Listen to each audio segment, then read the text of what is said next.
sa pag-arte sa harap ng kamera o pagiging laman ng mga balita dahil sa kanilang kasikatan. May iba pa palang pinagkakaabalahan ng ilang mga bituin o mga celebrity na siguradong magugulat kayo. Hindi mo akalain kung bakit incredible.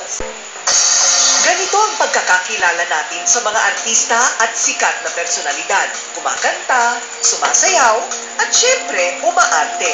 Pero ang ilan sa kanila, nakakagulat at nakakabilib ang pinagkakaabalahan sa likod ng kamera. Isa sa maituturing na pinakamahusay na aktor ng kanyang henerasyon, si J.M. De Guzman.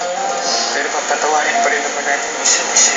Ginulat ni J.M. ang lahat sa galing niya sa pag-arte sa mga teleserye mula sa Puso at Angelito, ang batang ama, lingid sa kaalaman ng lahat. Bukod sa pagiging magaling na aktor, may ibubugad din pala si J.M. pagdating sa kantahan. Sa katunayan, kakalabas lang sa merkado ng kanyang pangalawang album na pinamagatang Tensyonado. Ngunit kapag walang taping, sa gym na ito naglalagi si JM para magsanay ng mixed martial arts tulad ng Muay Thai at wrestling. 3 oras kada araw ang iginugugol ni JM sa pag-iensayo ng wrestling at Muay Thai. Malaki ang naitulong ng mixed martial arts sa pagbabawas niya ng timbang. Kasi po sa mixed martial arts, maganda po pag may wrestling background ka. Kasi doon nanggagaling usually yung takedowns.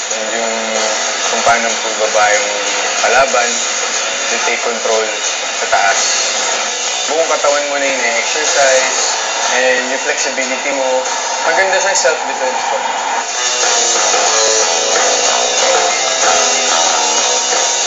Yes, diba? Tulad ni JM, hinahangaan din ng marami ang aktor na si John Prats. Mas kinabibiliban din si John sa tuwing humahataw sa sayawan. At kung sa inaakala natin na hanggang sa pagsasayaw lang magaling si John, magugulat kayo. Hataw din siya sa sports na boxing. Taong 2012 nang sinimula ni John ang magbabad sa gym upang magpaganda ng katawan at magpapawi sa pagboboxing. Sulit naman daw ang hirap dahil marami ang pumuri sa pagbabago at pagganda ng katawan ni John. So I box 1 hour, then after that, workout ng 1 hour. So talagang nag-hire talaga ako ng trainers for that. Magastos pero nakikita mo naman nag-payoff. Miss Universe 2012 is USA! Marami din ang nagulat at nadismaya nang i-anunsyo bilang first runner-up sa 2012 Miss Universe ang ating pambatong si Janine Tugonon. Nagtapos ng kolehiyo si Janine sa University of Santo Tomas at isa na ngayong lisensyadong pharmacist. Being Miss Universe is not just about knowing how to speak a specific language. Pero bukod sa pagkakaroon ng beauty and brains, may tuturing na dancing queen si Janine dahil sa galing pala niya sa pagsasayaw, lalo na ng ballet.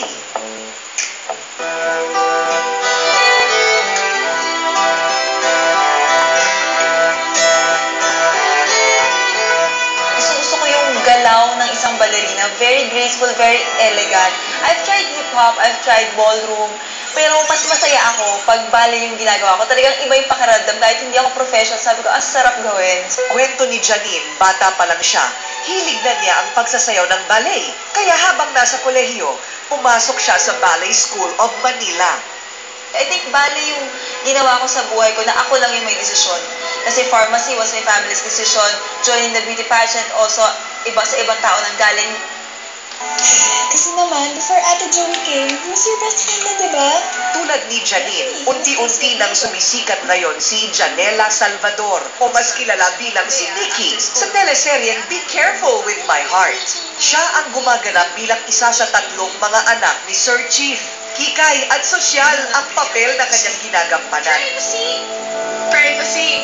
Why did you have to make usap dito sa may study room? Pero sa totoong buhay, isang simpleng anak ng artistang si Janine Desiderio at mga awit na si Juan Miguel Salvador. Ayon kay Janela, bigla na lang siyang pinag-audition para sa papel na Nikki at laking gulat daw niya nang matanggap siya. Actually, dapat nung day na yon, meeting lang ako with Mr. M. Tapos, the same day, bigla na lang nila ako pina-audition. And I didn't expect na makukuha ko, pero a few days later, tinext din ako na ako na yung si Nikki. Mga kapamilya, itong sample ko para sa inyo. Bukod sa maamong mukha, nakuha din ni Janela ang ginintoang tinig ng kanyang mga magulang. At ang madalas na ikinagugulat umano ng mga tao sa kanya, ang kagalingan niya sa pagtugtog ng gitara at piano. Ilan lamang sina JM, John, Janine at Janela sa mga artistang ating hinahangaan. Pero sa totoong buhay, siya ay tulad din natin na may mga bagay at gawaing kinahihiligan ng kung minsan ay salungat o di kaya'y nakakagulat para sa karamihan.